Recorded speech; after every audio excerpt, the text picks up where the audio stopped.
धन धन सतगुरु तेरा आसरा, धन धन सतगुरु तेरा आसरा। आप देख रहे हैं फेथ वर्सेस वर्डिक्ट। मैं डॉक्टर मोहित गुप्ता इंसा, परम पूजनीय संत डॉक्टर गुरमीत राम रहीम सिंह जी इंसा के अनुयायी, उनकी सोच व सच्चाई इस फेथ वर्सेस वर्डिक्ट के माध्यम से आप सभी के सामने रखते हैं। तो आप सभी का बहुत बहुत स्वागत है जी। धन धन सतगुरु तेरा आसरा। सबसे पहले माफ़ी चाहेंगे, 20 मिनट आपको इंतज़ार कराना पड़ा, कुछ टाइप कर रहे थे हिंदी में तो इसलिए लेट हो गए जी। तो मसला आप सबके सामने है और मसला ये कि बरगाड़ी कांड की जो जांच कर रही एसआईटी है, और वो एसआईटी पिछले दिनों सुनारिया जेल रोहतक में गई थी और वहाँ पर उन्होंने सवाल जवाब किए।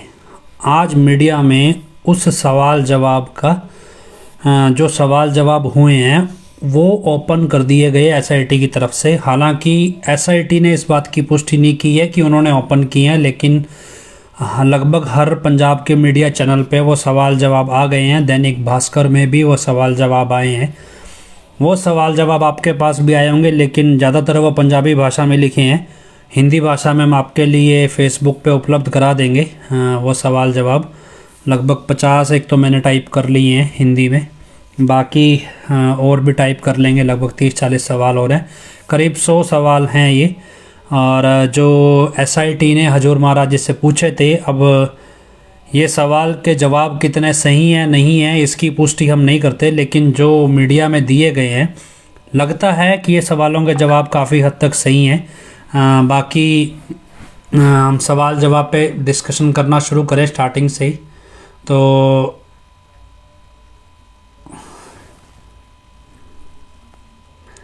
कुछ सवाल जवाब ऊपर नीचे हैं, जो पंजाबी का डॉक्यूमेंट आपके सामने चल रहा है, लेकिन फिर भी मैं आपको कैसे दिखाया जाए इसमें, चलिए मैं पढ़ ही देता हूँ। सवाल जवाब सबसे पहला, हालांकि मैंने सीक्वेंस लिखी है, उसमें जो सीक्वेंस है वो ऊपर नीचे है, शायद आपको उससे समझ ना आए भी किस सीक्वेंस में सवाल पूछे गए होंगे। तो सवाल सुनना शुरू कीजिए। आप मूलतः कहाँ, मतलब पीछे से आप कहाँ के हैं? मूलतः पिछोकड़ कह देते हैं पंजाबी में। आप पीछे से कहाँ से हैं और आपका परिवार कब गुरसर मोडिया आया? तो MSG 2 फिल्म देखी होगी आप, MSG 1 देखी है, उसमें पिताजी अपने पास्ट का भी जिक्र करते हैं। तो इसमें भी सवाल के जवाब में कुछ वैसा ही जिक्र है भी हम मूलतः चित्तौड़गढ़ राजस्थान के हैं। हमारे बुज़ुर्ग रामा, जो अब फ़िलहाल रामा मंडी है, रामा तलवंडी साबो आ गए थे और फिर हम गुरसर मोडिया चले आए। हमारा और हमारे पिता का जन्म गुरसर मोडिया में ही हुआ था। तो ये सवाल का जवाब है। हालांकि आज तक सवाल के जवाब एडम ब्लॉक को भी बहुत सारे सवालों के जवाब दे देने चाहिए थे, लेकिन इन सवालों के जवाब में बड़ा इंटरेस्टिंग चीज़ ये है कि एडम ब्लॉक बहुत बुरी तरह फंसने वाला है और उनके जो अंध भगत हैं वो उससे ज़्यादा परेशान होने वाले हैं। और जो अंधे होकर ज़बरदस्ती एडम ब्लॉक के पीछे चल रहे थे, उनको इन सवालों का जवाब सुनने की बहुत ज़रूरत है। पहले आपके पास कितनी ज़मीन थी और गुरसर आकर कितनी ज़मीन ली? इस सवाल को गौर से सुनिएगा और इस सवाल का जवाब मैं आपको दो तरह से दूंगा। पहले आपके पास कितनी ज़मीन थी और गुरसर आकर कितनी ज़मीन ली? रामा में हमारे पास कितनी ज़मीन थी, ये जवाब में लिखा है। रामा में हमारे पास कितनी ज़मीन थी इसके बारे में हमें नहीं पता, लेकिन गुरसर मोडिया में हमारे पास 172 बीघा ज़मीन थी। अब ध्यान से सुनिएगा, गुरसर मोडिया में हमारे पास 172 बीघा ज़मीन थी। अब ज़रा आप इसी हमारे फेसबुक पेज को लाइव के बाद स्क्रॉल कीजिएगा। इसमें एक बयान दिया गया है और वो बयान हजूर महाराज जी की तरफ से प्रोजेक्ट किया गया, जो CBI कोर्ट में दिया गया था। इसमें पिताजी ने एग्जैक्ट लिखा है 172 बीघा, और 1 बीघा 5 कैनाल के बराबर है। अगर 8 कैनाल का 1 एकड़ होता है तो 172 बीघा अगर 5 कैनाल लेंगे तो करीब करीब 107 दशमलव कुछ एकड़ ज़मीन बनती है। लेकिन CBI कोर्ट में जब हम आपको कह रहे थे कि वो बयान पिताजी की तरफ से नहीं दिया गया, उसकी पुष्टि भी यहाँ है, क्योंकि उसमें उस बयान में ज़मीन 172 की जगह 180 बीघा लिखी गई है और करीब 100 एकड़, अगर 180 बीघा लिखी जाएगी तो 107 या 110 एकड़ से ऊपर निकल जाएगी वो, और 110 एकड़ के आसपास। लेकिन वो बयान झूठा है, इसलिए लिखने वाले को नहीं मालूम था भी एग्जैक्ट ज़मीन कितनी है, और एग्जैक्ट ज़मीन इस बयान में लिखी गई है 172 बीघा ज़मीन हजूर महाराज जी के पास गुरसर मोडिया में है। डेरा सच्चा सौदा के साथ आपके परिवार के संबंध कब से हैं? हम पिताजी का जवाब है, हमारी नानी जसमेल कौर डेरे जाती थी, फिर हमने अपने पिताजी के साथ 1972 या 1973 में नाम लिया, तब से मैं डेरे का श्रद्धालु बन गया था। और इसके अगला सवाल, चौथा सवाल है, डेरे का प्रमुख कौन कौन और कब कब रहा है? तो इसमें पिताजी ने शाह मस्ताना जी महाराज और शाह सतनाम सिंह जी महाराज का जिक्र किया है। और इसके अलावा आपके डेरे में कितने श्रद्धालु हैं? लगभग 5-6 करोड़। अगला सवाल, डेरे में कोई चढ़ावा नहीं चढ़ता, फिर इतना पैसा कहाँ से आया? पिताजी का जवाब इसमें है, खेती बाड़ी व कैंटीन की इनकम से ही पैसा आता था, बाकी डिटेल मैनेजमेंट बता सकती है। मतलब पिताजी की जानकारी में खेती बाड़ी और कैंटीन की ही इनकम को डेरे की इनकम माना जाता है, बाकी जो इनकम का सोर्स है वो मैनेजमेंट की जानकारी में है, पिताजी की जानकारी में नहीं है। अगला सबसे इंटरेस्टिंग सवाल आपका होगा, परमार्थ इकट्ठा करने का क्या प्रोसेस है? ये सवाल आपका होना चाहिए, बड़ा इंटरेस्टिंग सवाल है। परमार्थ इकट्ठा करने का क्या प्रोसेस है? अब जवाब क्या है हजूर महाराज जी का, जरा वो भी सुनिएगा। मानवता और सृष्टि की भलाई के लिए साध संगत हर रोज़ 1-1 रुपया निकालती है, इसी को ही परमार्थ कहते हैं। झटका तो जोर से ही लगेगा। जो आज तक परमार्थ में सब कुछ ही परमार्थ बनाए हुए हैं, जरा जवाब सुनिएगा।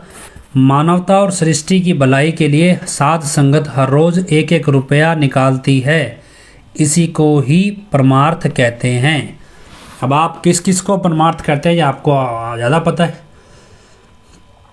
अगला, डेरा सच्चा सौदा की कोई रजिस्टर्ड ट्रस्ट या सोसाइटी है?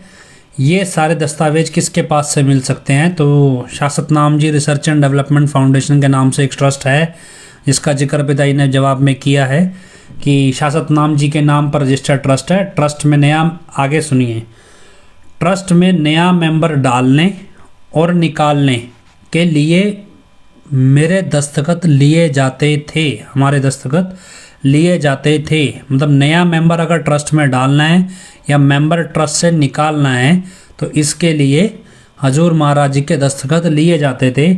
संबंधित कागजात मैनेजमेंट के पास ही मिल सकते हैं।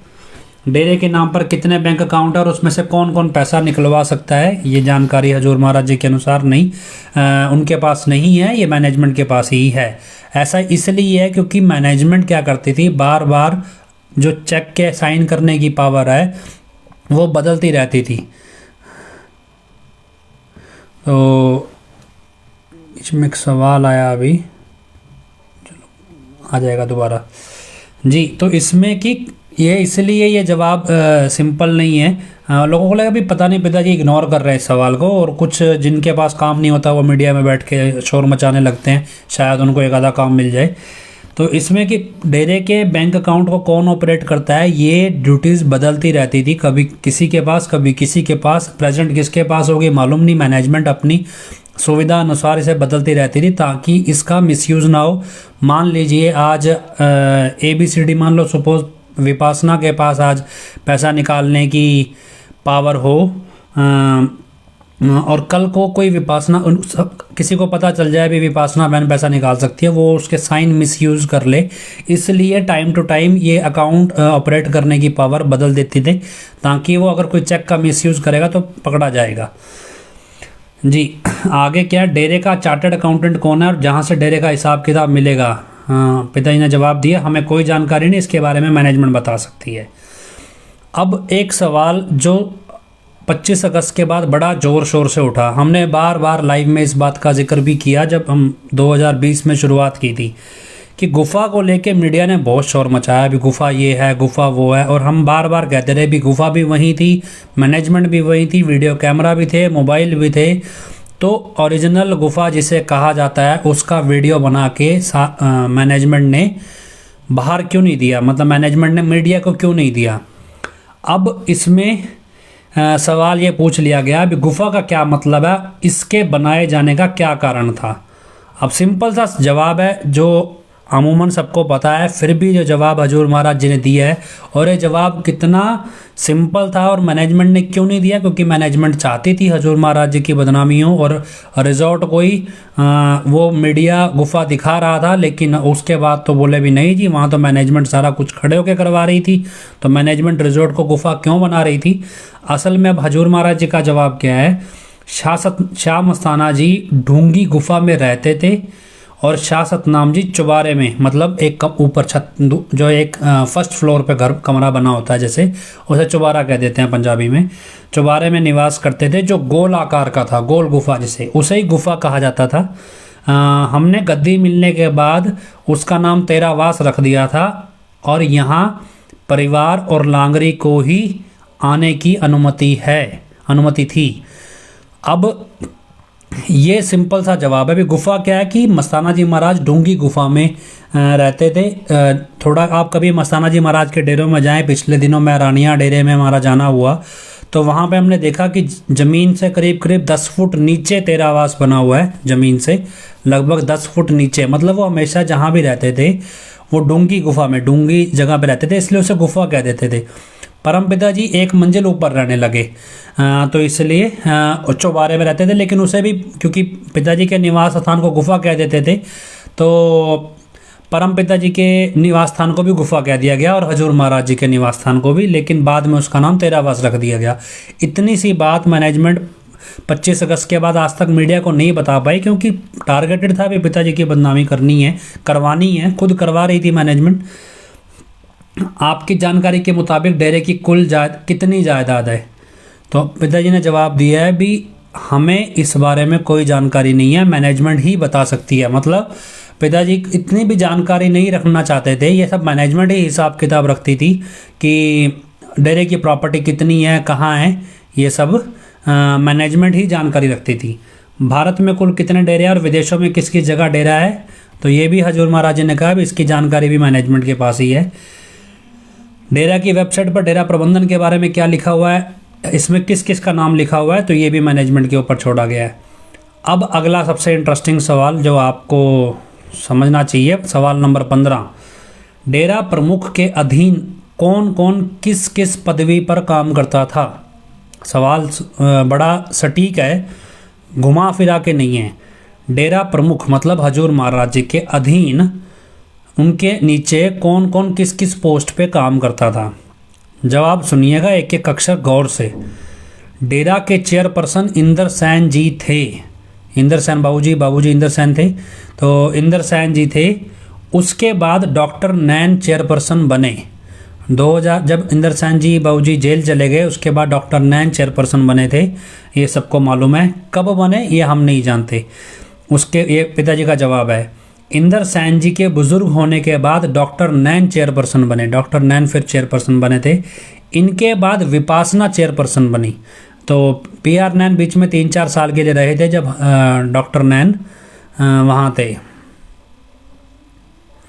तो ये सवालों के जवाब आप पूछ रहे हैं हमें कहाँ से मिले, ये हमें नहीं मिले, ये मीडिया में पब्लिश हुए हैं, ये SIT ने जारी किए होंगे, हमारे पास कोई अलग से नहीं आया। ये ओवरऑल पंजाब के पूरे मीडिया में चल रहे हैं, कोई मैं अलग से नहीं बोल रहा हूँ, मैंने सिर्फ इसका हिंदी वर्जन किया है, वो पंजाबी में चल रहे हैं।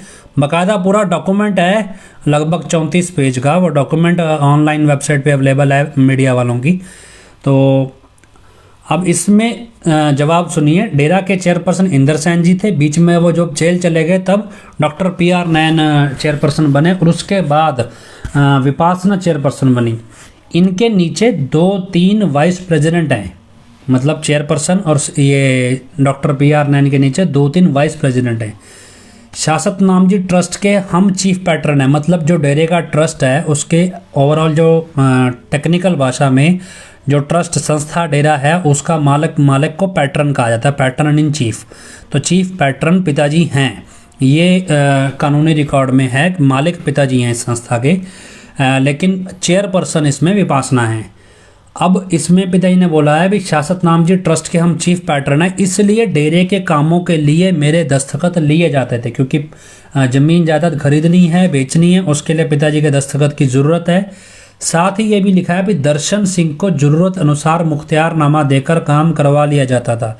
मुख्तियारनामा क्या होता है? अगर कोई व्यक्ति खुद जाके कोर्ट में ज़मीन का लेन देन नहीं कर सकता तहसील में जाके, तो वो अपनी तरफ से किसी को पावर ऑफ अटॉर्नी देके ऑथोराइज कर देता है, उसे मुख्तियारनामा कहा जाता है। तो वो पिताजी की जगह पर दर्शन सिंह को मुख्तियारनामा दिया जाता था ये सब करने के लिए। अगला सेंटेंस बड़ा गौर से सुनिएगा। 45 मेंबर साध संगत ही चुनती थी और डेरे की मैनेजमेंट ही उन्हें घोषित करती थी। पंजाबी में लिखते हैं, जैसे पीठ थपथपाते हैं ना थापड़ दी, तो उसमें पंजाबी में जवाब लिखा हुआ है कि 45 मेंबर साध संगत ही चुनती थी और मैनेजमेंट उनको थापड़ती थी, मतलब पीठ थपथपाती थी भी हाँ ये है तो घोषित करनी ना। हिंदी में कोई और वर्ड कह देंगे उसे, पर पंजाबी में लिखा गया थापड़ना। तो 45, अच्छा उसके बाद संगत के बढ़ने के बाद इनकी गिनती बढ़ती गई, मतलब 45 नंबर पहले 25 होते थे, फिर वह 45 हो गए, इनकी गिनती बढ़ती गई और अब एक राज्य में 45 मेंबर कार्यभार देखते हैं। इसके बारे में मैनेजमेंट ही बता सकती है, मैं किसी का नाम नहीं जानता, हमें किसी का नाम नहीं पता। अब मसला यहाँ से शुरू होगा अलग। 45 मेंबर आपको अलग अलग बंदा आके बोलता है मुझे पिताजी ने ये कहा, मुझे पिताजी ने ये कहा, तो वो भी आगे सवाल है। इसमें इंटरेस्टिंग क्या है कि 45 मेंबर पिताजी नहीं चुनते थे, और ये सबको पता है पिताजी 45 मेंबर नहीं चुनते थे, 45 मेंबर साध संगत ही चुनती थी। और साध संगत के सामने जब पिताजी पूछते थे भी आपने चुना है, क्या आपको मंजूर है, मैनेजमेंट उसको स्क्रूटनिंग करती थी और उसके बाद पिताजी सिर्फ इतना करते थे भी हाँ साध संगत ने चुन लिया, मैनेजमेंट ने देख लिया, भी किसी को ऐतराज़ है तो बताओ वरना नारा लगाओ। बस साध संगत के सामने मंजूरी साध संगत की पिताजी की हजूरी में ली जाती थी, सिर्फ इतना काम पिताजी करते थे। लेकिन पिताजी 45 मेंबर कभी नहीं चुनते थे, और ये इस सवाल के जवाब में है भी। और आगे पिताजी ने यह भी जिक्र किया कि इसके बारे में मैनेजमेंट ही बता सकती है और हमें किसी का नाम तक नहीं पता है, क्योंकि 45 मेंबर बहुत सारे 45 मेंबर टाइम पे बदल दिए जाते थे, और बहुत सारे 45 मेंबर कभी कोई बदल दिया, कभी कोई लगा दिया, किसी को उठा के राजनीतिक विंग में डाल दिया, किसी को नॉर्मल उसमें ले आए। तो ये सारी चीज़ें सामने हैं। आगे सुनिएगा। अब कौन कौन उन उपाधियों पर काम करता है और उनकी क्या ड्यूटी है? आगे 45 मेंबर कोई नहीं जानते हैं, आगे सुनिए। अब कौन कौन उन उपाधियों पर काम करता है और उनकी क्या ड्यूटी है? अब इसमें क्या पिताजी ने बोला है, अब डॉक्टर नैन डेरे के वाइस चेयरपर्सन है और विपासना चेयरपर्सन है, जो डेरे की संभाल करते थे। बच्चों की पढ़ाई करवाना, शादी करवाना, लड़का लड़कियों के स्कूल के हॉस्टल अलग अलग हैं उनका इंतज़ाम करना, बच्चे कितने पढ़ने वाले हैं ये हमें जानकारी नहीं है, क्योंकि ये सवाल में सवाल जब पूछ रहे होंगे तो ये उस हिसाब से लिखे गए हैं। हफ्ते में करीब डेरे में 4-5 शादियां होती हैं और करीब ज़्यादा कई बार 10-12 भी हो जाती हैं।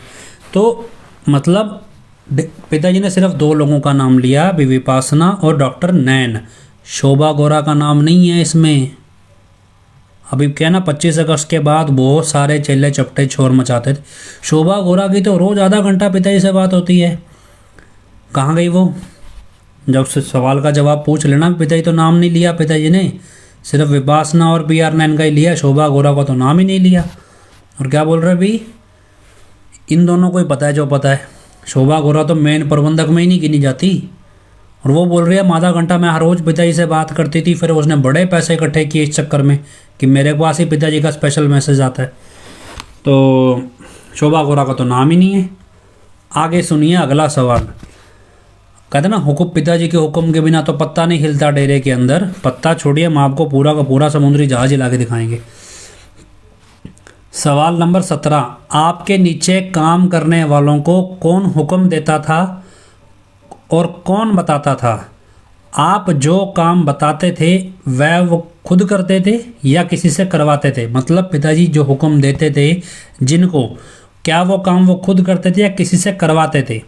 जवाब सुनिए, मैनेजमेंट ही सारा कामकाज देखती थी। सिंपल, एक झटके में मैनेजमेंट ही सारा कामकाज देखती थी, हम तो बस शराब, नशा, मीट, अंडा, वेश्यावृत्ति छुड़वाते थे, हम कोई हुक्म नहीं देते थे।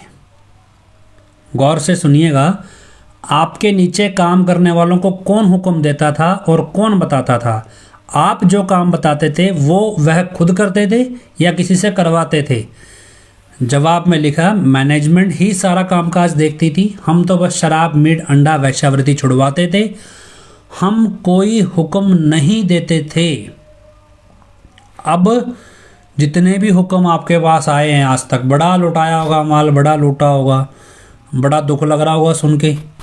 अब या तो मैनेजमेंट ये कहे भी ये सवाल जवाब झूठे हैं और एसआईटी ने झूठे सवाल जवाब पब्लिश किए हैं, उनका भी कोई वकील वहाँ पे बैठा होगा, उनकी तरफ से भी कोई पार्टिसिपेंट होगा, पिताजी हैं इतनी बड़ी संस्था के मालिक हैं, तो जब एसआईटी ने सवाल जवाब किए होंगे तो वहाँ कोई वकील तो बैठा ही होगा ना। आजकल तो आतंकवादियों से भी सवाल जवाब होते हैं, तब भी वकील बैठा होता है। तो अब मसला ये भी, पिताजी तो हुक्म देते ही नहीं, फिर ये हुक्म किसका है जो हमको सुनाया जाता है? अगला सवाल है, यूथ विंग के 45 मेंबर कौन कौन हैं? यह मेंबर कौन बनाता था? सिंपल सवाल है, कोई कंफ्यूजन नहीं है। यूथ विंग के 45 मेंबर कौन कौन हैं? यह मेंबर कौन बनाता था? जवाब सुनिए, यह मेंबर संगत ही चुनती थी, जिसके रिकॉर्ड के बारे में मैनेजमेंट ही बता सकती है।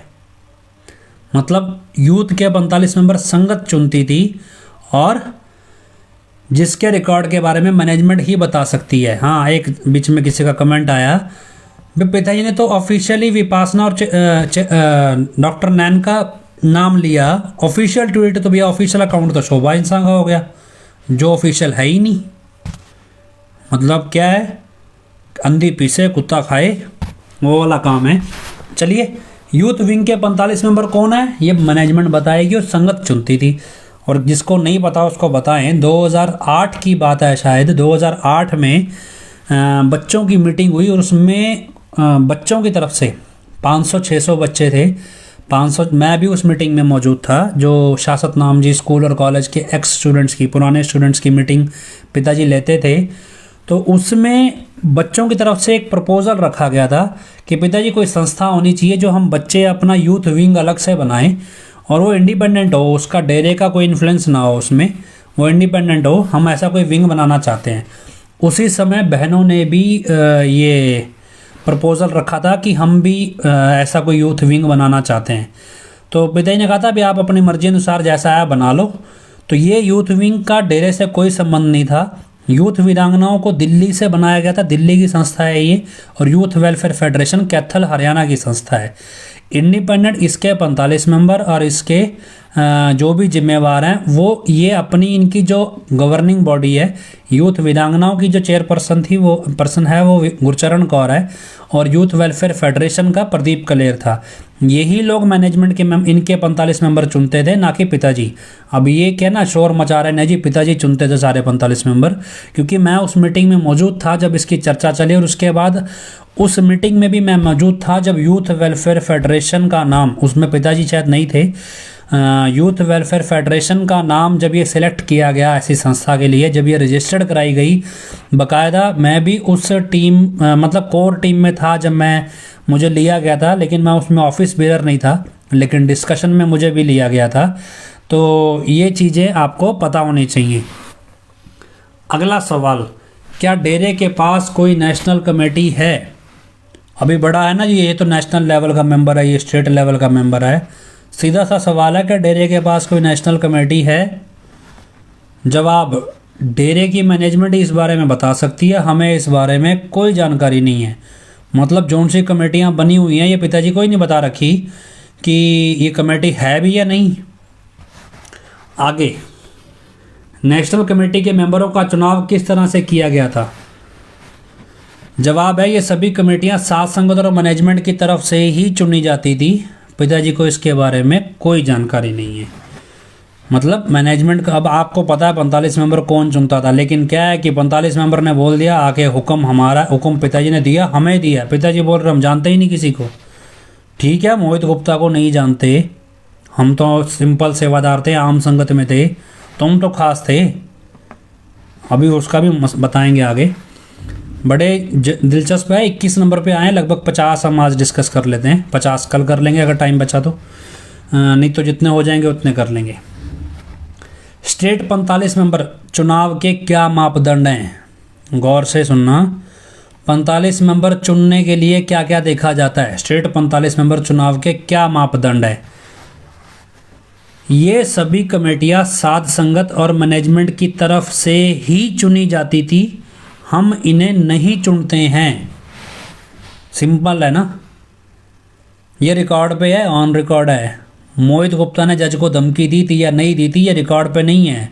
पिताजी ने ये कहा कि मोहित गुप्ता को हम नहीं जानते, ये रिकॉर्ड पे नहीं है, लेकिन ये रिकॉर्ड पे है जो मैं बोल रहा हूँ। ये सभी कमेटियाँ साध संगत और मैनेजमेंट की तरफ से ही चुनी जाती थी, हम इन्हें नहीं चुनते हैं। अब कौन चुनता है अंदाज़ा लगा लो। पंजाब में कौन कौन से 45 मेंबर को आप जानते हो? बड़ा इंटरेस्टिंग सवाल है। पंजाब में कौन कौन से 45 मेंबर को आप जानते हो? पंजाब के 45 मेंबरों को सेक तो बड़ा लगेगा, है ना, क्योंकि चलो उन्होंने बड़ा जाके शोर मचाया। अभी हरचरण का एक ऑडियो आया था, पिताजी ने तो मोहित को दुत्कार दिया। अब जरा आप अपने बारे में सुनना। हमें इस कमेटी के किसी भी मेंबर का नाम नहीं पता। गौर से सुनना। हमें इस कमेटी के किसी भी मेंबर का नाम नहीं पता। इस बारे में मैनेजमेंट ही जानकारी दे सकती है। इस बारे में मैनेजमेंट ही जानकारी दे सकती है। अगला लाइन क्या है? हम इनमें से किसी को कभी नहीं मिले। गौर से समझ आ रहा है आपको? जो बोलते ना, हमें पिताजी ने बुला के पास बुला के प्रसाद दिया, ये बोला ये बोला ये बोला। क्या लिखा है? सवाल ये है, पंजाब में कौन कौन से 45 मेंबर को आप जानते हो? हमें इस कमेटी के किसी भी मेंबर का नाम नहीं पता, ये पिताजी का जवाब है। अब कोई कहे भी पिताजी झूठ बोल रहा है, जरा सामने आके बोलना। इस बारे में मैनेजमेंट ही जानकारी दे सकती है। हम इनमें से किसी को भी कभी नहीं मिले। अब आपके मन में एक सवाल आएगा, यार ऐसा कैसे हो सकता है? 45 मेंबरों की तो पिताजी मीटिंगें लेते थे। अब आपको बताएं वो मीटिंगें क्या होती थी। पिताजी कभी 45 मेंबर की कोई मीटिंग नहीं लेते थे। 45 मेंबर की मीटिंग कैसे होती थी मैं बताता हूँ आपको। असल में क्या है, जैसे पिताजी के आसपास कोई सिक्योरिटी गार्ड है या कोई करीबी सेवादार है, मान लो कोई भी, और में मैं भी था एक, उसमें क्या किसी के घर में खुशी है, डेरे में क्या साधु हैं, साधु मतलब जो साधु महात्मा लोग जैसे कह देते हैं, डेरे में साधु जो 18-18 घंटे सेवा करते हैं। तो क्या होता है, मान लो मैं डेरे में रह के काम करता हूँ, डेरे में ही मेन मेरी सेवा है या डेरे में मेरा व्यापार है, या लगभग ज़्यादा टाइम मैं डेरे में बिताता हूँ। जैसे मान लो 45 मेंबर कोई बिताता हो, या मैं डेरे में बड़ी पोस्ट पे जॉब करता हूँ, इस तरह से मेरा प्रोफाइल है। अब मेरे घर में कोई खुशी है तो जैसे हम दोस्तों में पार्टी रखते हैं, ऐसी डेरे में भी पार्टी रखी जाती थी उन लोगों के द्वारा जो पिताजी के आसपास ज़्यादा काम करते थे। उस पार्टी में क्या होता था, जब वो पार्टी ऑर्गेनाइज होती थी, उस पार्टी में पहले सतब्रह्मचारी भाइयों को बुलाया जाता था आधे घंटे के लिए। उस आधे घंटे में सतब्रह्मचारी भाइयों की बातचीत पिताजी सुनते थे। उसके बाद 45 मेंबरों, सेवा समिति और हम मेरे जैसे लोग भी उनमें शामिल थे जो डेरे के हॉस्पिटल के डॉक्टर्स थे। तो जितने डेरे में मेन वीआईपीज गिने जाते थे उन सबको बुलाया जाता था। उस पार्टी के अंदर सिर्फ और सिर्फ खाने का सामान बांटा जाता था और किसी से भी कोई भी पर्सनल बात या संगत की बात नहीं की जाती थी। सिर्फ ये बताया जाता था अनाउंसमेंट करके भी ये पार्टी किसकी तरफ से दी जा रही है। कोई ऐसा कोई हंसी मजाक के चुटकुले सुना देना या ऐसे कोई बात सुना देना, इस तरह से बात सुनाई जाती थी। उसके बाद वो पार्टी ख़त्म हो जाती थी और सब लोग बाहर आ जाते थे। और यही सीक्वेंस बहनों के लिए भी चलता था। ये मैंने एक नहीं कम से कम 40-50 ऐसी पार्टियां मैंने खुद अटेंड की हैं। इसे ही 45 मेंबर की मीटिंग बता के थे 45 मेंबर। असल में ये मीटिंग नहीं होती थी, ये पार्टियां होती थी, और मैं इस पार्टियों में खुद जाता रहा हूँ। और जो लोग जाते हैं उनको पता है, जो डेरे के हॉस्पिटल में डॉक्टर्स रहे होंगे या फिर जो डेरे में वीआईपीज रहे होंगे, उनको पता है कि इस तरह की पार्टियां आम डेरे में होती थी, जिसमें जितने भी डेरे के सतब्रह्मचारी होते थे या डेरे के मेन सेवादार होते थे, उनको थोड़ा थोड़ा सामान खाने का बांटा जाता था। किसी के घर में कोई खुशी हो इस तरह से, जैसे मान लो जसमीत भाई जी का जन्मदिन है या बहनों का जन्मदिन है, तो पिताजी पार्टी रख लेते, वहाँ पे थोड़ा थोड़ा खाने का सामान सबको दिया जाता प्रसाद के तौर पे, और ये पार्टी ख़त्म। इसमें कोई पर्सनल बातचीत, कोई संगत को देने के लिए आदेश, ऐसा कुछ नहीं होता था। मैं खुद उस पार्टियों में शामिल रहा हूँ, तो इसलिए इसमें क्या है भी पिताजी 45 मेंबरों को अलग से कभी नहीं मिलते थे।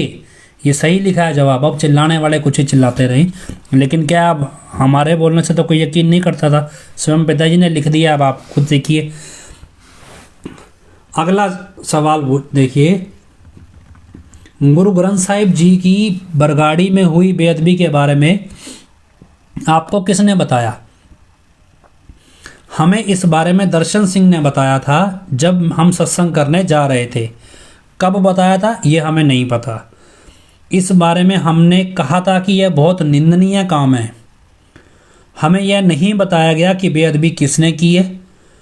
पंजाब में पवित्र गुरबानी की बेअदबी होने के बारे में साध संगत में हमने जो कहा उसकी रिकॉर्डिंग के बारे में हमें कोई जानकारी नहीं है। हो सकता है यह रिकॉर्डिंग मैनेजमेंट के पास हो और मैनेजमेंट को उसका पता हो सकता है। तो ये अब आप बोलोगे कि इसमें दर्शन सिंह कहाँ से आ गया? पिताजी का पीए तो राकेश था।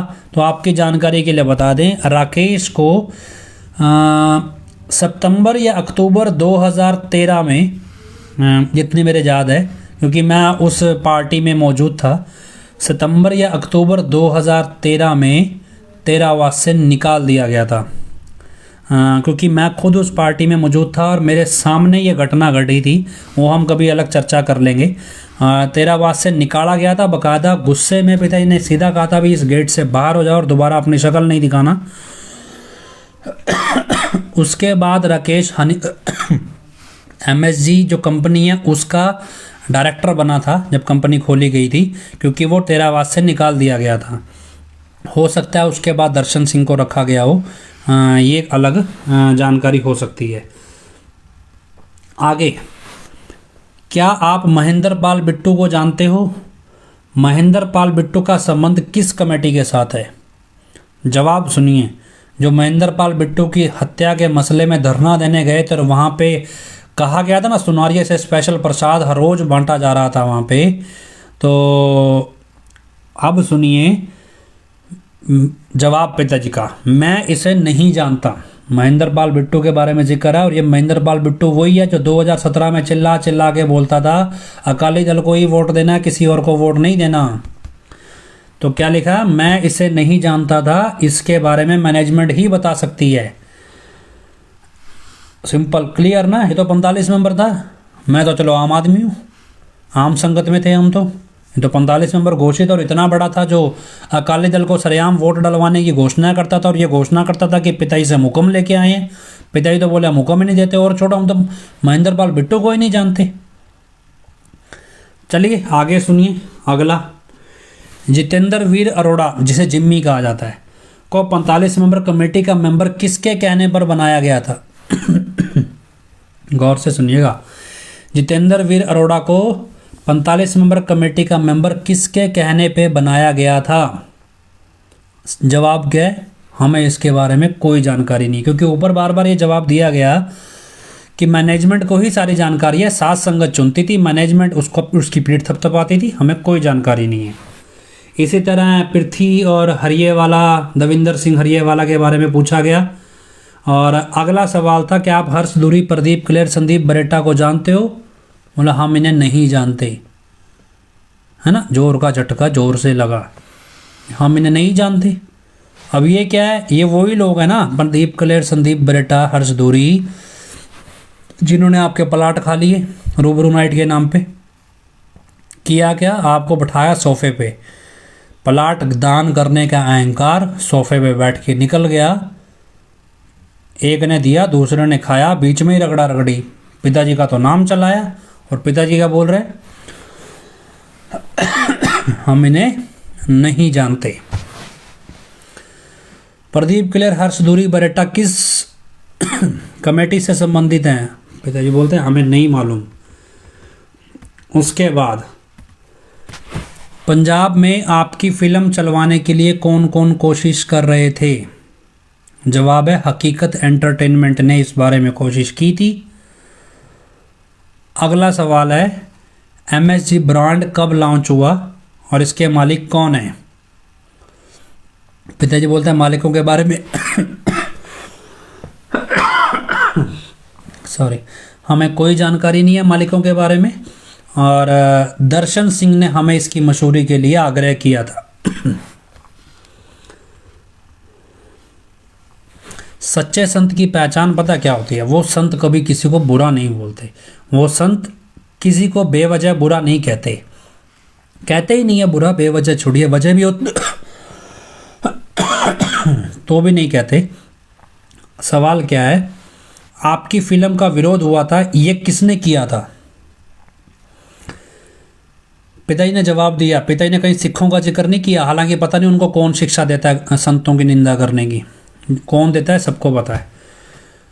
पिताजी से सवाल पूछा SIT ने, हालांकि सबको पता है, लेकिन पिताजी कभी किसी का बुरा नहीं चाहते, किसी को बुरा नहीं बोलते, और जो बुरा करते हैं पिताजी सीधा बोलते हैं, ना हिंदू बुरा है ना सिख बुरा है, बुराई पे उतरा इंसान बुरा है, इसलिए बुरा इंसान है, उसमें धर्म बुरा नहीं है।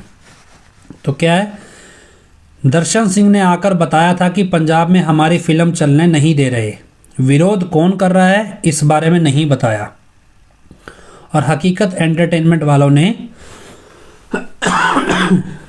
हाई कोर्ट से मंजूरी लेकर पंजाब में फिल्म चलवाई थी। मतलब पिताजी ने कहीं नहीं कहा अभी सिख विरोध कर रहे थे, मैनेजमेंट बोलती है ना ये बात कि हमारी फिल्म का विरोध सिखों ने किया था। पिताजी तो बोलते हैं अभी ना हिंदू बुरा ना सिख, बुराई पे उतरा आदमी बुरा है सिख तो बुरा है ही नहीं, तो विरोध करने वाला जो आदमी है वो बुरा है, लेकिन वो सिख नहीं है। पिताजी ने कहा ही नहीं, किसने किया हमें नहीं बताया गया, तो क्यों कहें सिखों ने किया, जब अच्छा सिख अच्छा है, बुरा करने वाला सिख थोड़ी है, वो तो धर्म का लिबास ओढ़े हुए है। अगला, उसके बाद पंजाब की संगत ज़्यादा जानती है, एक माफ़ीनामे का बड़ा जिक्र चलता है। पिताजी को माफ़ी किसने दी, अकाल तख्त में क्या लफड़ा हुआ है, सब कुछ। मुझे 1 मिनट का टाइम आप देंगे तो पानी थोड़ा मैं पी आऊँ, आप एक भजन सुन लीजिएगा, अगर 1 मिनट का टाइम देंगे पानी ले आता हूँ। चलिए, इसमें पिताजी से सवाल पूछा कि आपकी फिल्म रिलीज़ हुई 18 सितंबर 2015 को और लगभग हफ्ते बाद अकाल तख्त ने आपको माफ़ी दे दी, इसमें क्या संबंध है? अब सुनिए जवाब, जो पंजाब की पॉलिटिक्स को पढ़ते हैं उनको मालूम है ये माफ़ीनामा क्या है। यह चिट्ठी दर्शन सिंह हमारे पास लेकर आया था और हमने इस पर दस्तखत किए थे, सिंपल। दर्शन सिंह कौन है डेरे में? दर्शन सिंह डेरे में एक मैनेजमेंट का मेंबर था, 5 मेन मेंबर हुआ करते थे 1990 से, दर्शन सिंह, धर्म सिंह, मोहन सिंह, खट्टा सिंह और सुखदेव सिंह।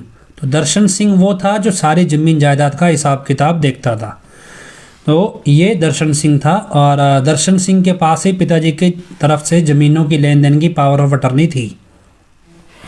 तो जो माफ़ीनामा दिया गया, उस माफ़ीनामे पे दस्तखत पिताजी ने किए थे, दर्शन सिंह लेकर आया। लेकिन SIT कभी ये नहीं पूछती कि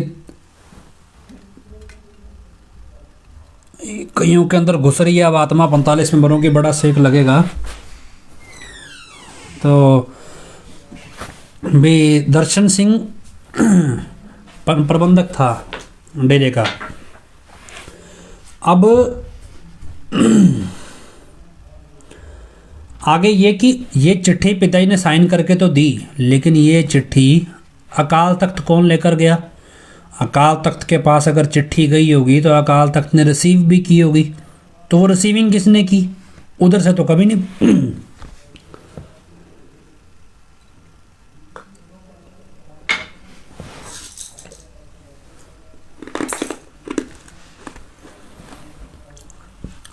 उधर से तो कभी नहीं पूछते कि वो चिट्ठी किसने लिखी थी, वो चिट्ठी किसने रिसीव की थी। आगे, जामे इंसाफ शुरू करने का क्या मकसद था? गुरु गोविंद सिंह जी की नकल किस मकसद से की गई थी? इस सब की सलाह किसने दी थी? मतलब जामे इंसाफ चलाने की सलाह किसने दी थी? बोला किसी ने नहीं दी। पिताजी भी बोलते हैं ये तो परम पिताजी का आदेश था, हमने पूरा किया। तो उसके बाद उन्होंने सवाल बड़ा थोड़ा घुमा के पूछा है, भी आपको जामे इंसाफ पिलाने के लिए माफ़ी मांगने के लिए किसने कहा था? क्या उस माफ़ीनामे पर आपके ही दस्तखत हैं? तो पिताजी ने बोला भाई जामे इंसाफ के लिए नहीं माफ़ी मांगी थी, माफ़ी पोशाक मामले में थी।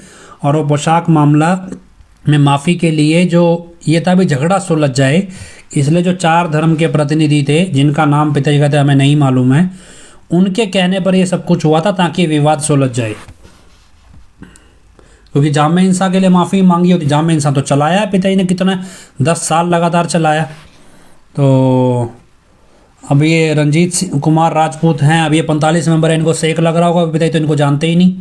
अब ये जो कमेंट कर रहे हैं आपको दिख रहा होगा भी, क्योंकि पिताजी इनको जानते ही नहीं, इनको पहचानते ही नहीं। इनको किसने चुना? ये अपनी मर्जी से मैनेजमेंट को नीचे से खिला पिला के 45 मेंबर बने और उसके बाद संगत से खिला पिलाए, संगत से खाया सामान।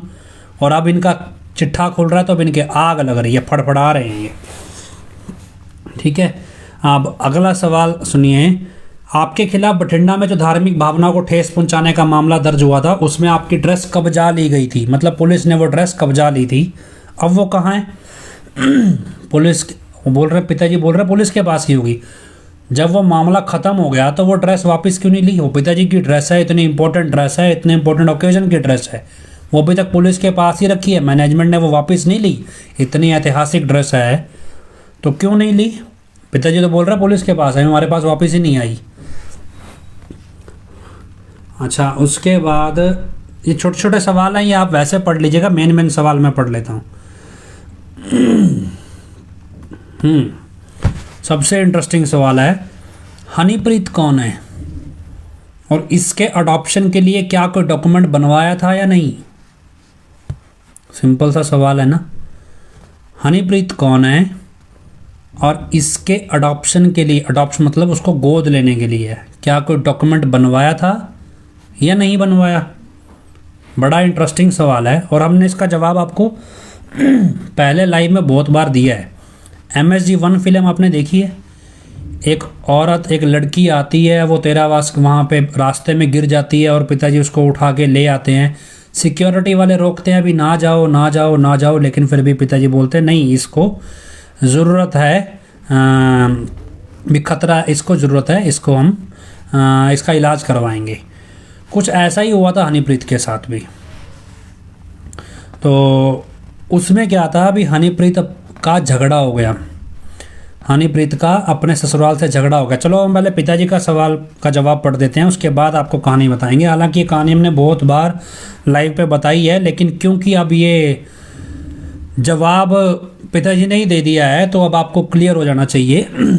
हनीप्रीत का अपने ससुराल वालों के साथ झगड़ा चलता था, विश्वास गुप्ता के साथ। हमने आपको क्या कहा था, विश्वास गुप्ता और हनीप्रीत के झगड़े में जानबूझ के विश्वास गुप्ता पिताजी को घसीटता है, क्योंकि हनीप्रीत और उसका झगड़ा, और हनीप्रीत के साथ मैनेजमेंट ने रल के विश्वास गुप्ता को प्रताड़ित किया। बदले की भावना से वो सारा आरोप हजूर महाराज जी को इसका दोषी समझता है और हजूर महाराज जी पे दोष लगाता है। क्यों? क्योंकि सबको पता है भी हजूर महाराज जी असूल के पक्के हैं, लेकिन अगर असली दोष वो मैनेजमेंट पे लगाएगा तो मैनेजमेंट का कोई दीन ईमान नहीं, और मैनेजमेंट कब जब चाहे कभी भी उसकी हत्या करवा सकती है। इसलिए वो हजूर महाराज जी पे आरोप लगाते हैं। असल में मैनेजमेंट इस सब के लिए जिम्मेदार है। और इसमें पिताजी जवाब क्या दे रहे हैं, हनीप्रीत का अपने ससुराल वालों के साथ झगड़ा चलता था। वो हमारे पास डेरे में परिवार समेत आई थी, परिवार समेत आई थी, इसलिए हमने उसे धर्म की बेटी बना लिया था। अब हम आपको बताते हैं ये क्या है। ये जवाब उन्होंने गोल मतलब जो पंजाबी में टाइप किया है वो बड़ा सेंटेंस बनाया ही नहीं है, ऐसे फटाफट किसी ने टाइप किया हुआ है। मसला ये था अभी हनीप्रीत का अपने परिवार से झगड़ा चलता था, अपने ससुराल से, मतलब विश्वास गुप्ता की फैमिली से और विश्वास गुप्ता से। उस झगड़े के चलते वो अपने परिवार समेत हजूर महाराज जी के पास आई। हजूर महाराज जी ने उस झगड़े का निपटारा करने के लिए हनीप्रीत को पदवी दी, किसकी, अपनी बेटी के बराबर पदवी दी, क्योंकि विश्वास गुप्ता की फैमिली बहुत पुराने समय से डेरे की सेवा में थी, इसलिए कि वो नहीं चाहते थे कि जो विश्वास गुप्ता की फैमिली का झगड़ा है वो बाहर जाए, वो सुलझ जाए। अगर हनीप्रीत को लेके ऐसी कोई समस्या है तो पिताजी ने हनीप्रीत को अपनी बेटी बनाया ताकि सम्मान से वो उस अपने ससुराल में जीवन जी सके और परिवार में शांति रहे, इसलिए सब कुछ हुआ। अब इसमें सिंपल सा जवाब यही है ना, अभी हनीप्रीत का अपने ससुराल वालों के साथ झगड़ा चलता था, वो हमारे पास डेरे में परिवार समेत आती थी, परिवार समेत आई मतलब अब शिकायत लेके आई होगी, और मसला सुलझाने के लिए पिताजी ने उसे अपनी धर्म की बेटी बनाया। अब आए अगर उस पे क्या कहते हैं, जो हनीप्रीत का जब झगड़ा बढ़ गया तो हनीप्रीत घर से निकल गई, उसे निकाला गया नहीं निकाला गया मालूम नहीं, वो घर से निकल गई। और पिताजी को, हालांकि हमें ये पिताजी के सुरक्षा कर्मियों ने ही ये जानकारी दी है, किसी और ने नहीं दिया। सारे सवाल पढ़ दो भाई जी, हम डाल देंगे, छोटे छोटे सवाल हैं, वो कैजुअल से हैं, वो आप वैसे पढ़ लेना, सावन वत्सी वो आप वैसे ही पढ़ लेना। तो उसमें क्या था, जब उसको निकाल दिया तो पिताजी के पास मैसेज आया, पिताजी हनीप्रीत सड़क पे अकेली जा रही है। तब पिताजी ने कहा भी हम उसे लेकर आते हैं, तो सिक्योरिटी वाले ने बोला नहीं पिताजी आपके लिए सुरक्षित नहीं होगा जाना इस तरह से सड़क पे उसको लेकर आना, तो भी आपके लिए ख़तरा हो सकता है ऐसे बाहर जाना। तो ये पिताजी के सिक्योरिटी गार्ड्स नहीं बताया। उसके बाद पिताजी ने तब क्या बोला, बोला नहीं हमें ख़तरा नहीं है, वो जो अकेली सड़क पर जा रही है उसको ख़तरा हो सकता है, इसलिए हमें जाना ज़रूरी है। तो पिताजी उसे वहाँ से लेकर आए। अब यही घटनाक्रम तो MSG1 फिल्म में दिखाया गया कि पिताजी को सुरक्षाकर्मी बोलते नहीं पिताजी आप मत जाओ, खतरा हो सकता है। पिताजी बोलते खतरा हमें नहीं, खतरा तो उसे है, मतलब जिसको पिताजी उसमें वो कर रहे हैं। और पिताजी उस लड़की को जो जख्मी दिखाई जाती है उसको लेकर आते हैं। तो कुल मिला के कुछ इस तरह का ही है। अब इसमें कहाँ बड़ा रूहानियत की वारिस वूरिस कुछ नहीं ना है इसमें, कौन सी मुख्य सेवादार वगैरह वगैरह, मुख्य शिष्या जो पिताजी के बयानों में ज़बरदस्ती 45 नंबर वो मोबाइल में ले लेके पढ़ के आपको सुनाते हैं। तो सुनिए अगला सवाल, सुनिए ये उससे भी ज़्यादा दिलचस्प है और आपको पता होना चाहिए कि क्या एडम ब्लॉक कैसे शाही परिवार पिताजी के साथ खेल खेल रहा है उनकी सुरक्षा के साथ। आपने अपनी सिक्योरिटी को लेकर खुद चिट्ठी लिखकर जिम्मेदारी ली थी ताकि आप पैरोल पर जा सको, और पंजाब में जाने के बारे में सिक्योरिटी का बहाना बना रहे हो, ऐसा क्यों? सवाल गौर से सुनिएगा और जवाब उससे भी ज़्यादा इंटरेस्टिंग है। पिताजी से सवाल पूछा पंजाब पुलिस ने, आपने अपनी सिक्योरिटी को लेकर खुद चिट्ठी लिखकर जिम्मेदारी ली थी ताकि आप पैरोल पर जा सको। अब गौर से सुनिए, इसका मतलब ये कि पिताजी की तरफ से कोई चिट्ठी लिखी गई थी, पिताजी पैरोल पर जाना चाहते थे और सरकार कहती थी, ये इस सवाल का मतलब है कि पिताजी पैरोल पर जाना चाहते थे और सरकार कहती थी भी आपकी सुरक्षा को लेकर दिक्कत हो सकती है इसलिए आप मत जाओ। लेकिन इसमें सवाल में क्या कि पिताजी ने चिट्ठी लिखी थी और अपनी सुरक्षा की जिम्मेवारी ले ली कि ताकि पिताजी पैरोल पे जा सकें। अब सवाल को दोबारा सुनना, आपने अपनी सिक्योरिटी को लेकर खुद चिट्ठी लिखकर जिम्मेदारी ली थी ताकि आप पैरोल पर जा सको, और पंजाब आने के बारे में बहाना बना रहे हो सिक्योरिटी का, ऐसा क्यों? जवाब सुनिएगा, इस चिट्ठी के बारे में मुझे नहीं मालूम, लेकिन मैं सरकारी सिक्योरिटी के साथ ही जेल से बाहर गया था। मतलब पिताजी ने कोई चिट्ठी लिखी ही नहीं, पिताजी को ज़बरदस्ती जेल से बाहर लाया गया। क्या है इसमें, क्या लिखा है कि इस चिट्ठी के बारे में मुझे नहीं मालूम, लेकिन मैं सरकारी सिक्योरिटी के साथ ही जेल से बाहर गया था।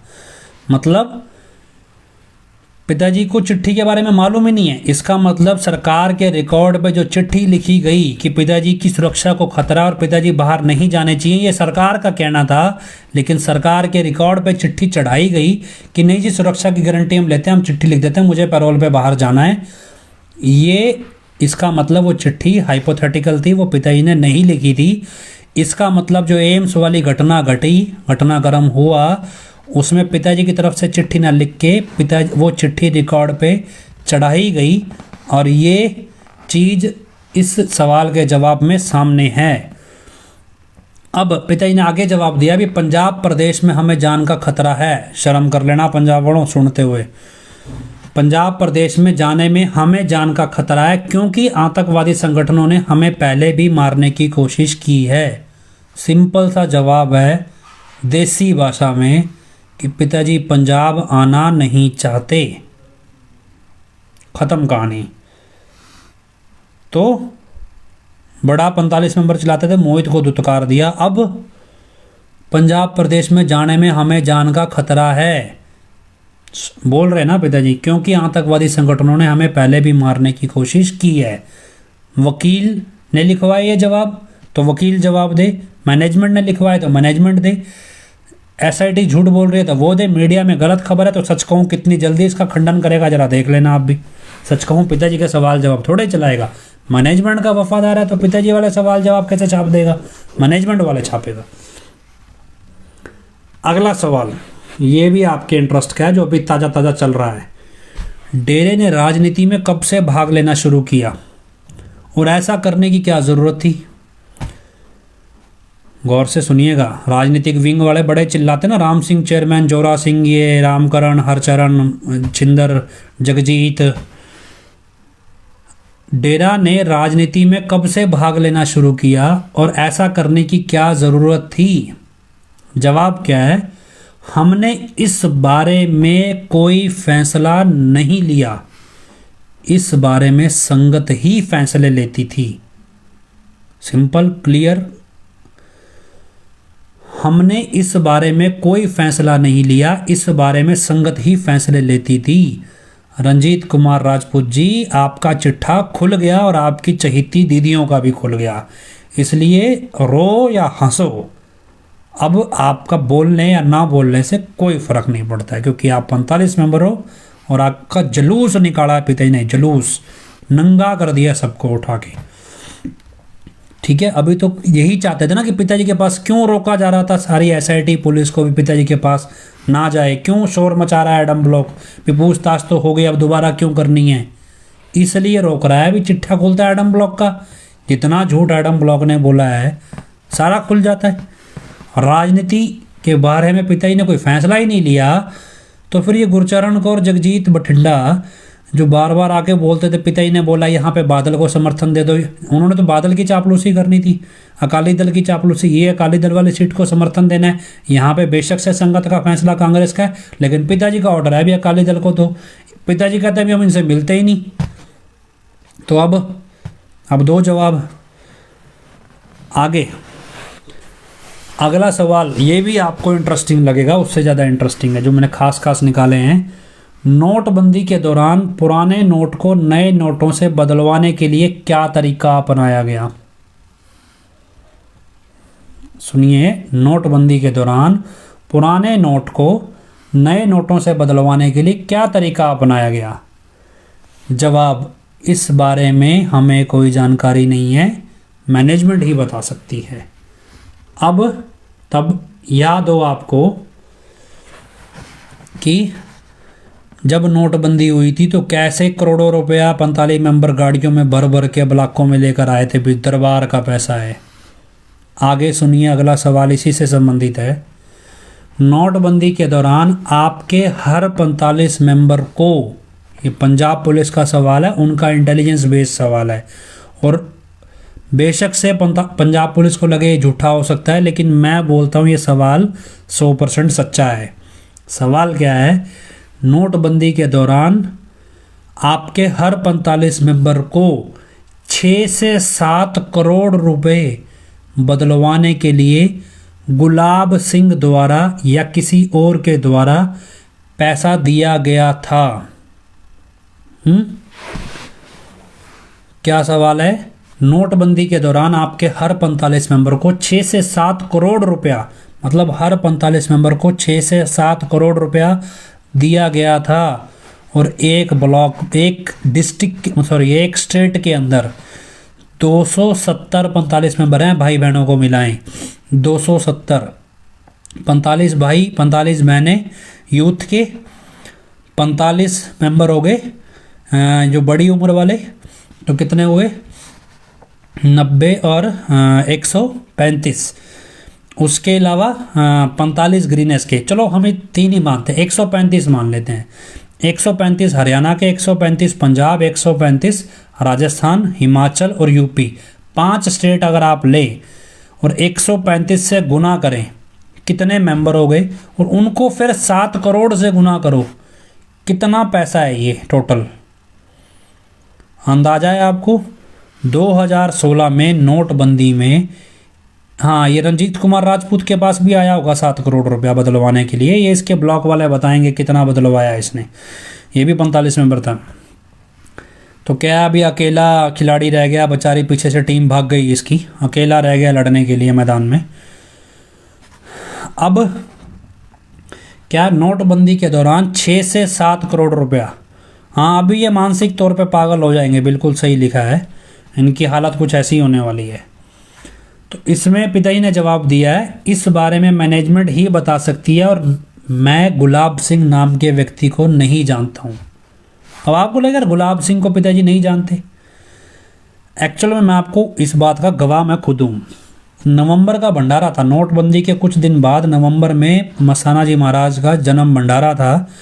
भंडारे पे किसने सवाल पूछ लिया कि पिताजी ये नोटबंदी के लिए जो एक दूसरे के नोट बदलवा रहे हैं, क्या ये सही है?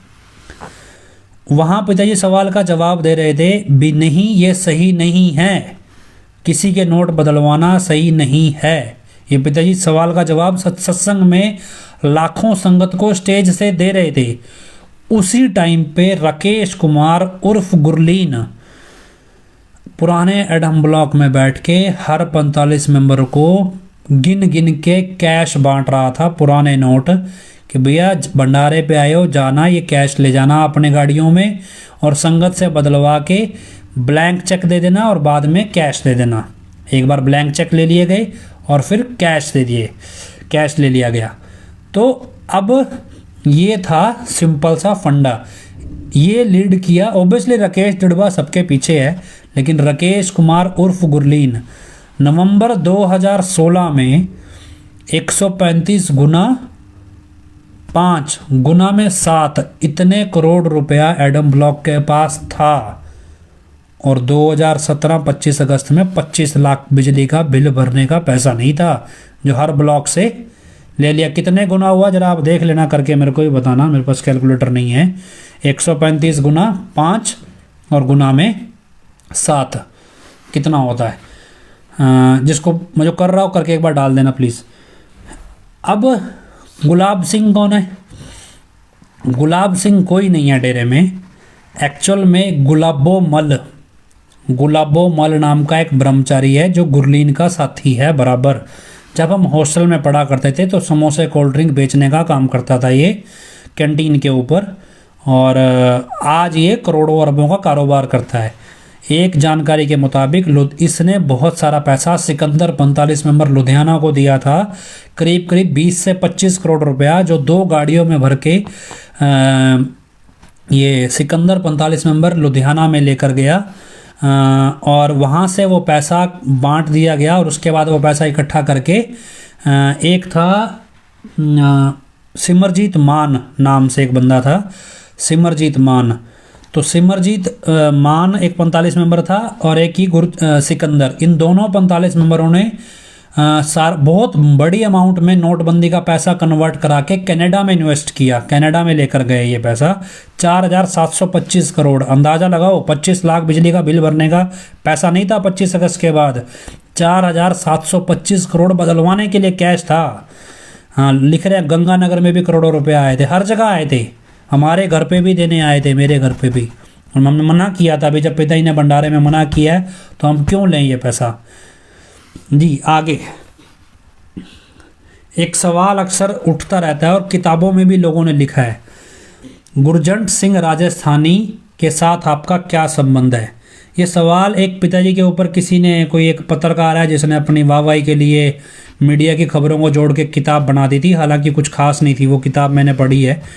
उस किताब में जिक्र था गुरजंट सिंह राजस्थानी का, और ये गुरजंट सिंह राजस्थानी एक खाड़कूवाद जब पंजाब में आया था तो एक गैंगस्टर था हनुमानगढ़ के पास किसी गांव का, और ये क्यों ये सब कुछ किया गया था वो आपको फिर कभी बताएंगे। तो उसमें पिताजी ने ये जानकारी दी कि गुरजंट सिंह हमारा एक दोस्त था, लेकिन वो बैटरियों का काम करता था, और 4-5 साल हम लगातार डेरे में हमने एक साथ सेवा की, हम एक ही गाड़ी में आया जाया करते थे, और जो गुरजंट सिंह राजस्थानी था वो एक आतंकवादी था, उससे हमारा कोई संबंध नहीं है। और अगला था कि हमारी पूछताछ के दौरान ये खबर सामने आई है कि आप दादूवाल को मरवाना चाहते थे। पिताजी किसी को मरवाना कभी चाहते ही नहीं है, लेकिन क्या इस चीज़ की सफाई कभी सच कहूँ ने दी कि पिताजी के खिलाफ ये सवाल पुलिस में उठता है कि हमने यह चर्चा, आगे पिताजी ने जवाब दिया है, हमने यह चर्चा सुनी थी कि दादूवाल हमें मरवाना चाहता है, पर हमारा, आगे देखिए संत कैसे सोचते हैं, संत किसी का बुरा नहीं चाहते। हालांकि पिताजी ये बात क्लियर कर रहे हैं भी हमने यह चर्चा सुनी थी भी दादूवाल हमें मरवाना चाहता है, पर हमारा किसी के साथ कोई वैर विरोध नहीं है और ना ही हम किसी को मरवाना चाहते थे। ठीक है, अब मतलब पिताजी को जानकारी दी गई थी कि दादूवाल मरवाना चाहता है आपको, बावजूद इसके पिताजी क्या बोल रहे हैं, हमारा किसी से कोई वैर नहीं है। उसके अलावा एक सबसे मेन सवाल है, ये इस पूरे सवालों के चिट्ठे में सबसे इम्पोर्टेंट सवाल है जो आपको फ्यूचर में काम आएगा। 1 घंटा हो गया लगभग, हम बंद करेंगे, बाकी फिर लेंगे, कल ले लेंगे। आपने हर सवाल के जवाब में कहा कि मैनेजमेंट फैसला लेती है, मैनेजमेंट फैसला लेती है, तो इसका मतलब क्या ये समझा जाए कि मैनेजमेंट ने आपके नाम का गलत इस्तेमाल किया है? गौर से सुनिएगा, आपने हर सवाल के जवाब में कहा कि मैनेजमेंट ही फैसला लेती है, तो क्या यह माना जाए कि मैनेजमेंट ने आपके नाम का गलत इस्तेमाल किया है? जवाब सुन लीजिएगा, कल को मैनेजमेंट के नाम पर धरना प्रदर्शन करने लगो। अगर मैनेजमेंट ने कुछ गलत किया है तो इसके लिए वह स्वयं जिम्मेवार होगी। मतलब अगर मैनेजमेंट ने, पिताजी गारंटी अभी भी नहीं ले रहे, बोलते ना पिताजी ने मैनेजमेंट बनाई, पिताजी गारंटी लेते हैं, पिताजी की बनाई मैनेजमेंट कुछ गलत नहीं कर सकती। जवाब सुनिएगा, अगर मैनेजमेंट ने कुछ गलत किया है तो इसके लिए वह स्वयं जिम्मेवार होगी, मतलब वह खुद जिम्मेवार होगी, पिताजी गारंटी नहीं ले रहे। कल को ये मत हो कि मैनेजमेंट के ऊपर कोई बात आए और आप नाम चर्चा के बहाने धरना लगाने बैठ जाओ, प्रदर्शन करने बैठ जाओ। क्लियर है कि मैनेजमेंट ने गलत किया तो भुगते। ठीक है, लगभग 51 सवाल मैंने पढ़ दिए हैं, इतने ही और रह गए हैं तो वो हम कल पढ़ेंगे। और मोटे तौर पे हम आपको ये बताएं, ये 51 सवाल मैं आपको डाल दूंगा, इस पे फेसबुक पे डाल दिए जाएंगे, एक गूगल ड्राइव का लिंक दे देंगे 51 सवालों का, लेकिन ये 51 सवाल फेसबुक पे भी डाल देंगे और लिंक दे देंगे आपको, वो आप उसमें ये पढ़ सकते हैं, डाउनलोड कर सकते हैं उससे।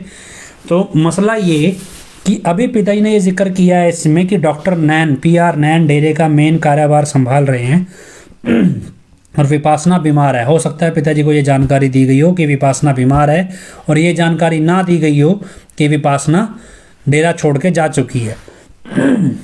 अब मसला ये कि पिताजी जेल से बाहर पैरोल पर निकलते हैं, लेकिन पिताजी के नाम से फर्जी एप्लीकेशन लग जाती है कि पिताजी अपनी रिस्क पे पुलिस सिक्योरिटी में बाहर जाना चाहते हैं। सेकंड, पिताजी कोर्ट में बयान, पिताजी के नाम से जो कोर्ट में बयान जमा हुआ उसमें पिताजी की ज़मीन 180 बीघा दिखाई गई, जबकि पिताजी इसमें, लगभग 100 सवाल हैं भाई गौरव अरोड़ा जी, लगभग इसमें पिताजी 172 बीघा जिक्र कर रहे हैं, मतलब 8 बीघा ज़मीन बढ़ा दी गई।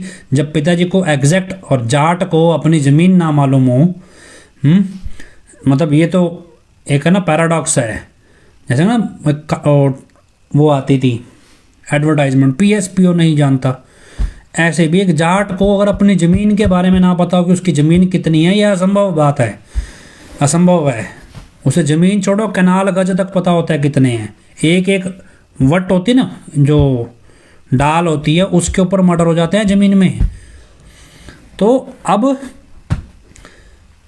PR9 से सवाल जवाब SIT करेगी। न्यूज़ के मुताबिक 26 तारीख को सम्मन करके PR9 और विपासना को बुलाया गया है।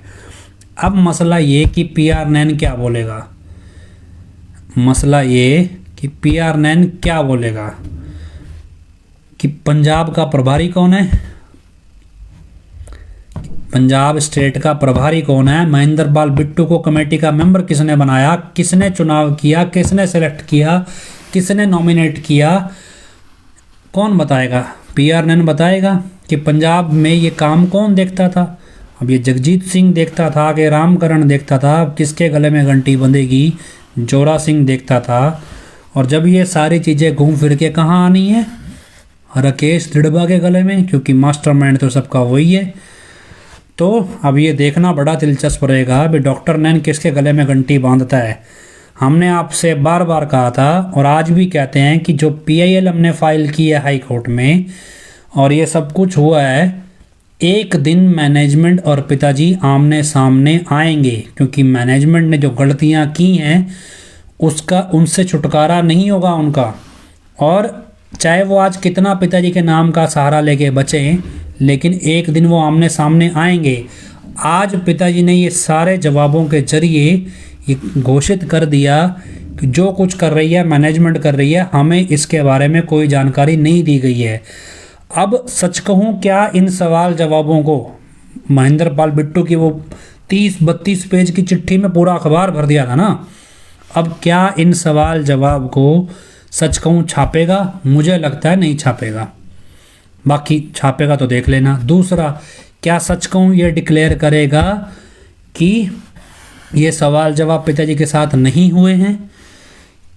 कौन सा वकील आके ये बात कहेगा कि मैं उस समय पूछताछ के दौरान पिताजी के साथ मौजूद था और SIT ने ये सवाल जवाब हुए ही नहीं और SIT झूठ बोल रही है? या SIT खंडन करे भी ये सवाल जवाब नहीं है? कौन इस बात की घोषणा करेगा? इससे इतना समझ में आता है कि मैनेजमेंट ये बात जानती है कि पिताजी ने मैनेजमेंट के ऊपर बात डाली है, इसलिए मैनेजमेंट अब बरगाड़ी कांड को लेकर अलग अलग फैक्ट्स रोज सच कहूं के फ्रंट पेज पे छापने लगी है, कि उन्हें पता है कि अब उन्हें सवाल का जवाब देना पड़ेगा। और पंजाब में 45 मेंबरों का प्रभारी कौन है ये PR9 को बताना पड़ेगा कि 45 मेंबर कौन है। अब आप गौर से सुनिएगा, जो आपकी मीटिंगें हो रही हैं, अभी हमने सुनने में आया भी दिल्ली में भी एक मीटिंग ली जा रही है लगभग जापानीज़ पार्क में, तो आप इन मीटिंगों में सोच समझ के जाएं। किसी भी, जब पिताजी बोल रहे हैं हमारे होते हुए, मतलब पिताजी जब डेरे में थे तब भी पिताजी ने एक भी मीटिंग 45 मेंबरों की नहीं ली। अब कैसे पता चल रहा है कि 45 मेंबर को जापानीज़ पार्क में मीटिंग लेने का हुक्म आ गया? पिताजी तो बोल रहे हैं हाँ, हुक्म देते ही नहीं, हम तो सिर्फ नशा छुड़ाने का, वैश्यावृत्ति छुड़ाने का और मांस अंडा छुड़ाने का हुक्म देते हैं, इसके अलावा बाकी सारे हुक्म मैनेजमेंट के हैं। तो जापानीज़ पार्क में जाने वालों ज़रा इस बात का ध्यान रखना, जाने से पहले सोच समझ के जाना कि ऐसे कोई भी मीटिंग है, किसी ने लिखा था मानसा में अभी मीटिंग है, तो ज़रा जाने वालों सोच समझ के जाना। ये मैनेजमेंट अपने गुरु की वफादार नहीं है, जिसकी रोटी खाती है, जिसने इनको 2 वक्त का रोटी दे रखी है, ये उसी को मारने पे तुले हैं, उसी की ज़मीन, उसी का सारा साम्राज्य हड़पने पे तुले हैं, जिसके यहाँ ये भिखारी बन के आए थे। और डॉक्टर PR9 को भी पता चलने जाने तो दो, बीकानेर की जमाबंदी का रिकॉर्ड भी आने वाला है बाहर। अभी तो डॉक्टर PR9 ने कितनी प्रॉपर्टी बनाई है ये भी आएगा। जब इस सारे झोल में 45 मेंबर और एडम ब्लॉक ने कितनी कितनी प्रॉपर्टियां बनाई हैं, कुछ तो हमारे पास भी है। बीकानेर की जमाबंदी का रिकॉर्ड भी हमने निकलवाया है कुछ, डॉक्टर PR9 के खास तौर पे। और पंजाब में भी 2-3 45 मेंबरों का रिकॉर्ड निकलवाया है जो बड़े बड़े तोपची हैं। तो समय आने दो, ज़रा देखें तो सही एसआईटी को क्या जवाब देते हैं। और एक चीज़ लास्ट जो मैं आपको कहना चाहता हूँ, थोड़ा टाइम ज़्यादा हो गया है, वो ये कि इसमें बहुत सारे सवालों के जवाब में पिताजी ने ये जिक्र किया है कि साध संगत 45 मेंबर चुनती है, साध संगत जिम्मेवार चुनती है, मैनेजमेंट उन्हें उनकी पीठ थपथपाती है, ये सब पिता ने जिक्र किया। बहुत सारे सवालों के जवाब में साध संगत का भी जिक्र किया गया है। तो इसलिए हमने ये तय किया है कि जो साध संगत हजूर महाराज जी के हक में खड़ा होना चाहती है और जो सच जानती है कि 45 मेंबर कैसे चुने जाते थे और क्या क्या कार्यशैली इन सवाल जवाबों में जो साध संगत की जानकारी में है, जैसे मुझे मालूम है यूथ वेलफेयर फेडरेशन कैसे बना, बहनों को मालूम होगा यूथ वीरांगना कैसे बनी, कैसे 45 मेंबर चुने जाते थे। तो ये तमाम जानकारी आधिकारिक तौर पे एफिडेविट पे पंजाब पुलिस को साध संगत की तरफ से उपलब्ध करवाएंगे हम। जो भी साध संगत इसमें ये जानकारी देना चाहती है वो जानकारी दे सकती है। लगभग अगले 1 हफ्ते के अंदर हम ये जानकारी पुलिस को उपलब्ध करा दें तो बेटर होगा। तो ज़रूरी नहीं है एफिडेविट पे दो, आप ईमेल पे भी दे सकते हैं, लेकिन अच्छी बात है अगर आप बिल्कुल पुख्ता हैं तो एफिडेविट पे दें ताकि आप कोर्ट में जाने का अधिकार भी रखें। अगर आप कोर्ट में नहीं जा सकते हैं आप वैसे ईमेल पे दे सकते हैं जानकारी। जो जानकारी हमारे पास है हम रख देंगे, अगर आप उस जानकारी से सहमत हो तो आप वो जानकारी एसआईटी को या पंजाब पुलिस को फॉरवर्ड कर सकते हैं। तो ये हम इस डिस्कशन का एंड करते हैं। इसके बाद लगभग जितने सवाल आपको बताए हैं उतने ही सवाल अभी पेंडिंग है। हो सकेगा तो कल ही लाइव ले लेंगे इसको कंप्लीट करने के लिए, आज 1 घंटे से ऊपर समय हो गया है। तो इजाज़त दीजिए, अरदास लगा लेते हैं। धन धन सतगुरु तेरा ही आसरा, हिमालिक तुझे इलाज है, अब बहुत हो गया तो दया में रहमत कर, तेरे प्यार मोहब्बत के राह में हमें कोई दुख तकलीफ़ ना आए, तो ऐसी रहमत बख्श और सबको सुमति दे। किस तरह से देनी है ये तो सब जानता है, जिसको जैसे देनी है वैसे दे, वो तेरी मर्जी।